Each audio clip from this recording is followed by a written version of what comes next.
Bəli, hamıya salamlar dostlar. Yeni videomuza hoş geldiniz. Bugün nədir? Boran Bey'e gəzdirəcəm şöyle.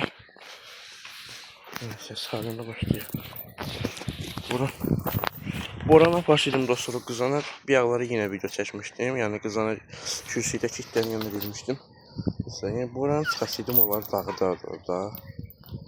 Yani hətta bir iki dəfə Boran çıxıb onların yanına girdim. Yani Boran dostlar keçən və döyüşmüşdü qarı ilə. O göstərdiyim qarı ilə çox pis döyüşmüşdü. Hətta o qaranı boğurdu. Qara da onun qulağından dişləmişdi. O da dişiyə görə olmuşdu. Neyse, Boran gəzdirəndə başlayaq. Bəli dostlar, Boran çıxartdıq. Bəli, Boran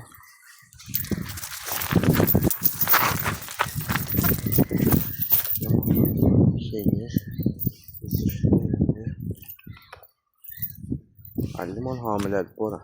Dostlar, burada limon hamilədir.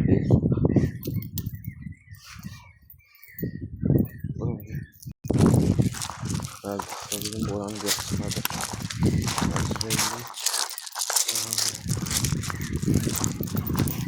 Hala Qarabaşla da savaşdı dostlar.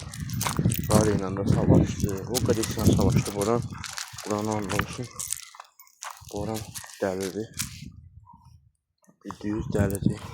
Kulağını görüp biri görüp sarxıb. Kulağını bir yana aşağıdır.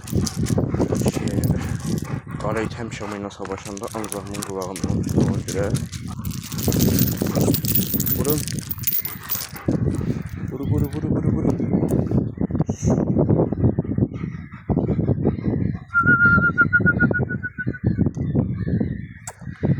Vur. Gel. Dostlar, Boran'ı bağladım. Gördüğünüz gibi. Bağladım. Vur.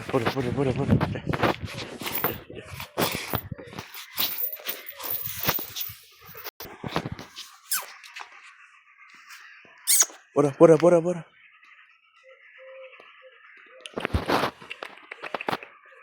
Gördünüz. Var Boran.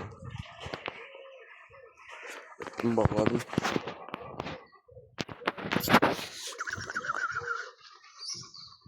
Bugün dedim 2 video çekim size. Boran Bey de çekim dedim. Dostlar, oradaki kızanını gördünüz. Yani əzlər başa düşürsünüz ki, elə deyirəm. Məsələn, kürsəyə deyilir onlara.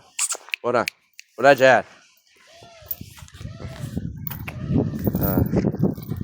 O dostlar, yaxşı idarə.